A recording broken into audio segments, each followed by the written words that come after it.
변호사 미스테리, 이화영 재판 또 파행. 그냥 피의자가 원하는 변호사랑 재판받게 해주면 안 됩니까? 그것이 원칙 아닌가요? 왜 자꾸 이런 일이 반복되는 걸까요?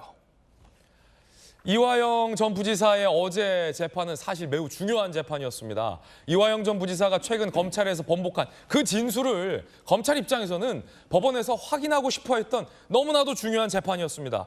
그런데 그래서였을까요? 이화영 전 부지사가 재판장의 모습을 드러냈는데 본인이 원하는 변호사가 아닌 다른 변호사가 참석을 했습니다.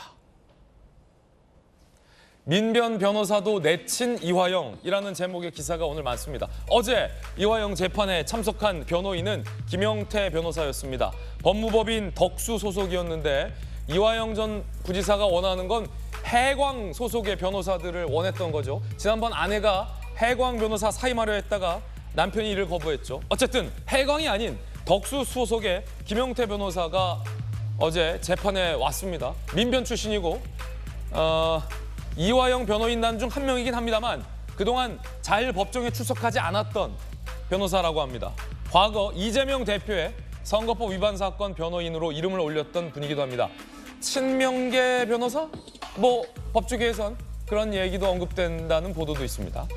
자, 그러자 재판부에게 이화영 전 부지사가 저 변호사 말고 원래 나를 도와줬던 해광 소속의 변호사들의 도움을 받아 다음 재판을 진행하고 싶다라고 재판부에 피의자가 본인의 변호인 김영태 변호사에 대한 거부 의사를 밝힙니다.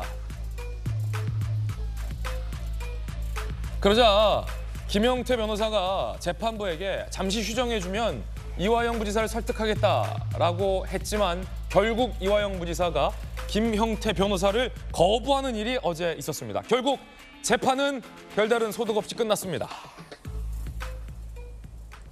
파행됐다라고 볼 수 있는 셈인데, 자, 정혁진 변호사님. 네네.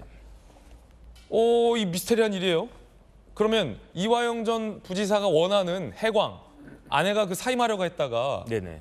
이화영 전 부지사가 우리 아내가 오해가 있었다라고 해서 계속 해광과 함께 하겠다고 했잖아요. 네네. 그 해광 변호사가 최근 재판에서 이화영 전 부지사가 이재명 지사의 방북을 김성태에게 부탁했다라고 검찰에 진술했다라고 인정했던 변호사잖아요. 그 변호사는 왜 자꾸 재판에 못 와요?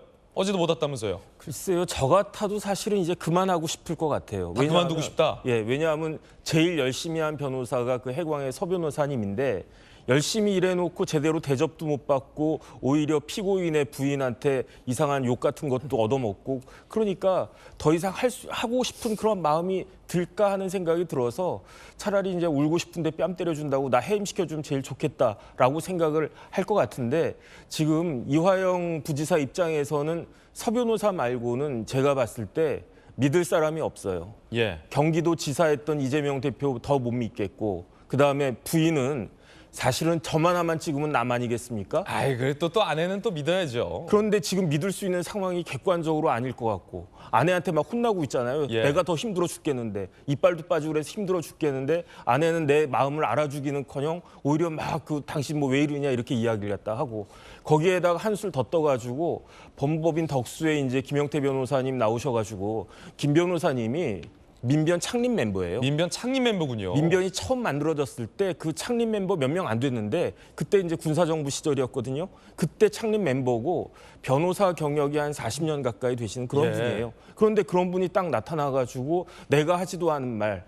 변호사는 저도 변호사지만 근본적으로는 대리인이거든요. 그러니까 본인의 의사를 존중하고 본인의 이익을 위하고 본인이 이렇게 하겠다라고 그러면 내 생각이 달라도 거기는 그 의사에 따라주는 게 이제 대리인, 변호사의 한계 아니겠습니까? 예. 그런데 내 뜻 묻지도 않고 나가지고 막 이런 말 저런 말 다 인정을 했다가 하고 부인하고 그러더니 이제 막 그냥 사임하고 지금 그런 상황이기 때문에 이화영 그 부지사 입장에서는 정말로 사면 초가에 울고 싶은데 그러니까 지금 옷자락을 잡고 싶은 사람은 딱 한 명밖에 없는 거예요. 서 변호사님. 혹시 법조계에선 이런 얘기 나와요. 아내가 그 해광 변호사를 사임하려 한 것, 그리고 민주당의 법무부 장관을 지냈던 박범계 의원을 포함한 법사위 의원들이 수원지검 가서 항의한 것, 그리고 계속 특별면회한 것, 그리고 어제 이재명 변호인으로 알려진 민변 출신의 그 변호사가 원래 원했던 변호사 대신 참석해서 검사와 설전을 벌인 것, 이 모든 것이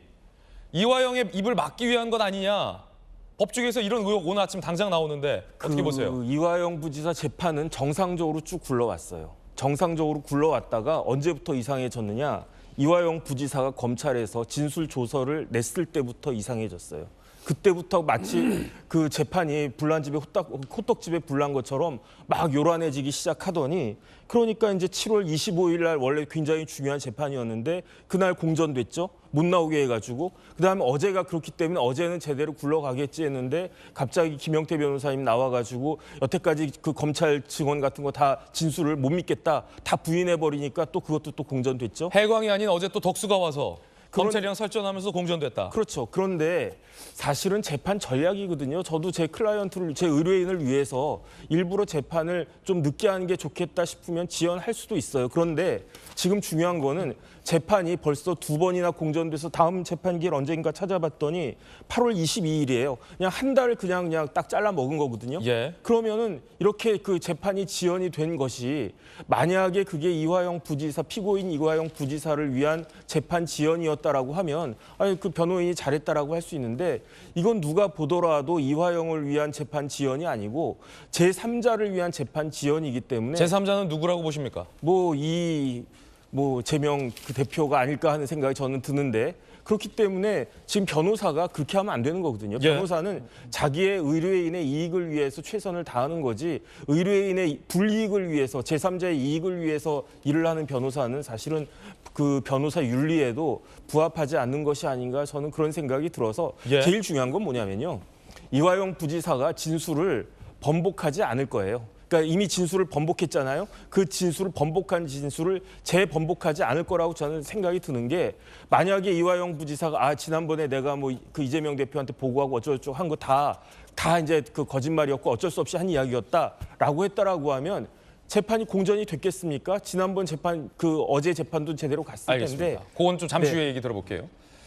이재명 대표를 위해서 재판을 지연시킬 것이다라는 것은 정익진 변호사님의 개인적인 생각이라 말씀드리겠고 그러나 중요한 것은 이화영 전 부지사의 의사와 반하는 일들이 자꾸 재판정에서 벌어지고 있다는 것만큼은 명백해 보입니다.